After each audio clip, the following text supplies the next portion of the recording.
India is moving smoothly in the disturbing world. Amid Ukrainian crisis made this world a very unhealthy place for the people to live in. Due to this, the India has become a global hotspot for the world. Every country has become busy to save their economical interest of their own. So to save their economical interest, the countries are signing the free trade agreement with India because India have a biggest market in the world. Indian population is 1.35 billion, which is an huge. The India recently signed the free trade agreement with the Gulf nations, the United Arab Emirates. Now, the yesterday, the India signed the historic trade agreement with Australia. India and Australian leaders are hailing this movement as an watershed moment in the both countries' history, because this is the first trade agreement with a developed country after a decade that India has actually signed.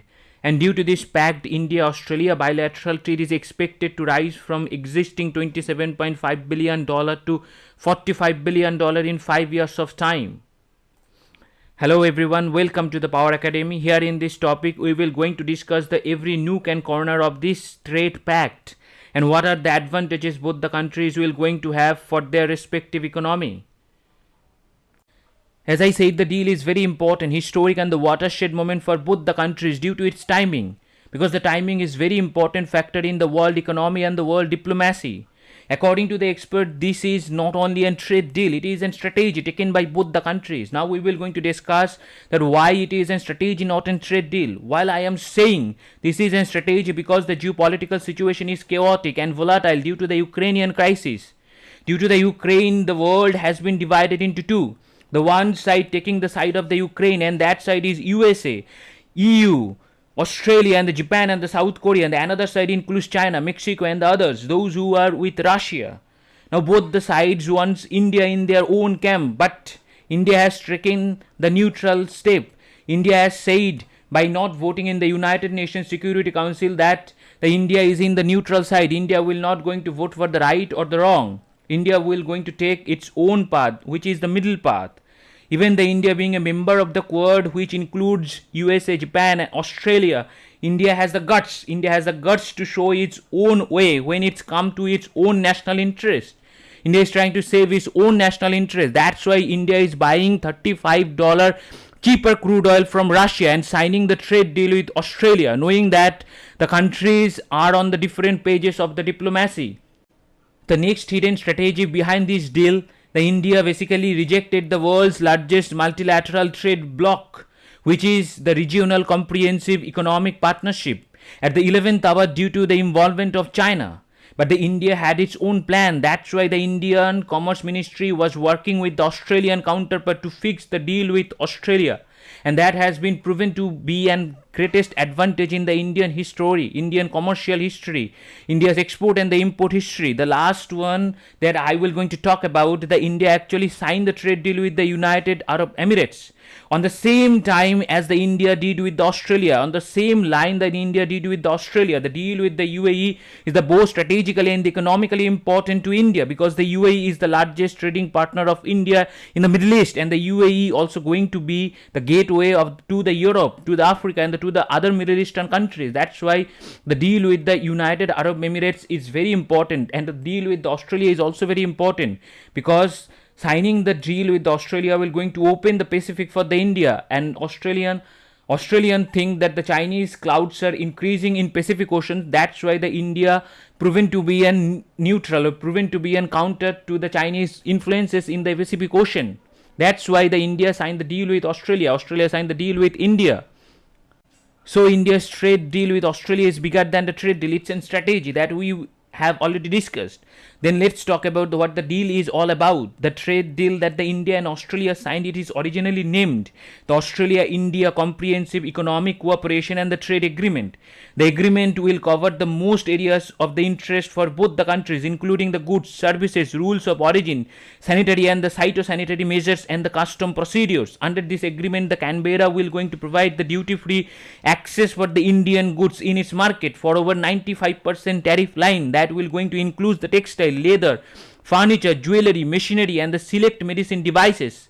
And the India will also going to provide the Australian goods at an 85% tariff rates, 85% slashing. After slashing the 85% tariff rates, or sometimes in some goods India will going to give the 0% tariff rate to the Australian goods.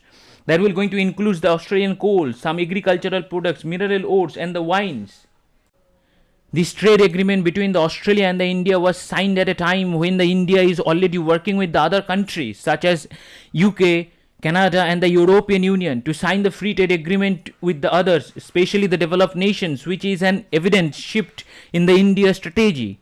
Australia is the 17th largest leading trading partner of India, and India is Australia's 9th largest trading partners in the current fiscal years. And Australia have to sign with India because Australia has some problems with the China. Australia had very much business with the China, but the China during the COVID-19 time has came up with and some of the issues with the Australia. That's why the Australian trade deal with the China has become very weaker. So that is why they need the bigger market. So that is why they approach the India to do the business with.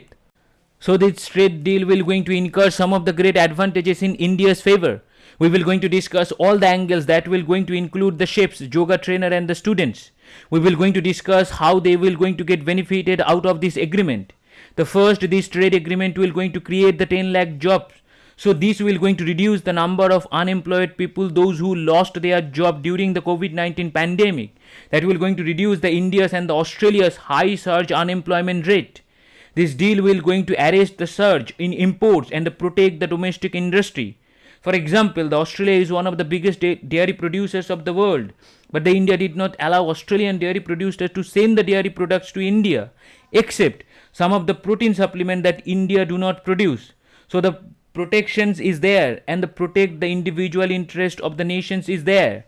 The safeguarding mechanisms will going to be available for the 14 years for the date of completions of eliminations or the reduction in tariff. But the special review mechanisms is there in a time bound manner. If the special review mechanisms be invoked, then the review will be completed in 6 months of time. As I said, India-Australia trade deal open opportunities for chefs and yoga instructor.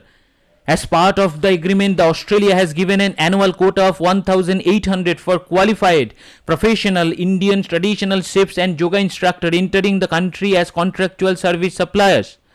Under this, temporary entry and stay is permissible for a period of up to 4 years. Further, the work and holiday visa with multiple entry has been offered by Australia to 1,000 young Indian students aged between 18 to 30 years for the period of 1 year. Those students can undertake study or training for the 4 months or undertake paid or unpaid employment for the entire durations of their stay. The pact would also provide the study work visa of 2 to 4 years for Indian student on reciprocal basis based on different courses. That means if a student complete its 2 years of study in India, then he or she can continue his or her study any university of his or her choice, choose from the Australia. And the same is applicable to the Australian students too. The Australia has also agreed to maintain the certain opportunities for former students to live, study and work in the country temporarily after finishing their studies.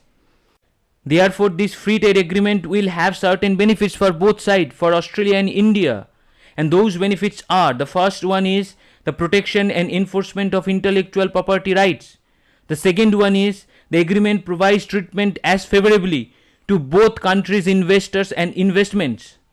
And third one is it will end the monopolies of single entity in any market alongside the most common benefit, which is the reduction or eliminations of the tariffs on qualified basis.